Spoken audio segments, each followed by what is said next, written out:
என் அன்பு தங்கமே, உன்னிடம் ஒரு முக்கியமான விஷயத்தை கூறவே உன் அப்பா நான் இங்கு வந்துள்ளேன். இதை முழுமையாக கேள் தங்கமே.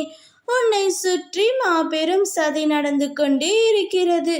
உன் அருகிலேயே இருந்து கொண்டு உன்னை ஏமாற்றுபவர்கள் பலர் இருக்கின்றன.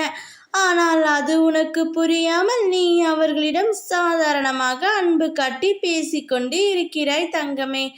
அதை அவர்கள் பக்கபலமாய் எடுத்துக்கொண்டு உன்னை ஏமாற்றிக் கொண்டும் இருக்கிறார்கள்.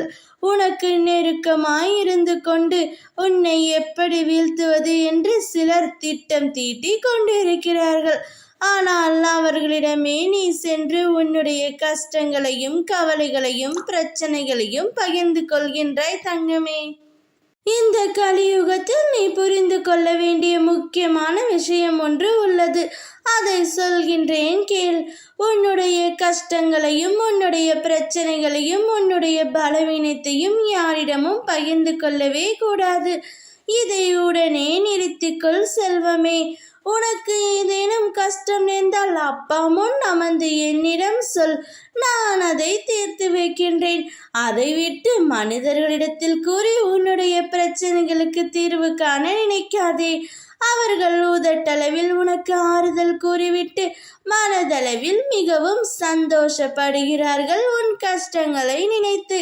அதனால் தான் சொல்கின்றேன், உனக்கு ஏதாவது பிரச்சனை கஷ்டம் என்றால் என்னிடம் கூறு. நான் உனக்கு ஆறுதல் அளிக்கின்றேன்.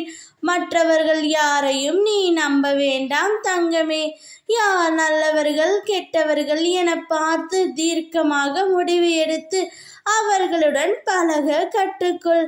இல்லை என்றால் வாழ்க்கை முழுவதுமே நீ ஏமாற்றங்களை தான் சந்திக்க நேரிடும். உன்னை கஷ்டப்படுத்தியவர்களும் உன்னுடைய துன்பத்திற்கு காரணமாய் இருப்பவர்களும் உன் அருகிலேயே தான் இருக்கிறார்கள்.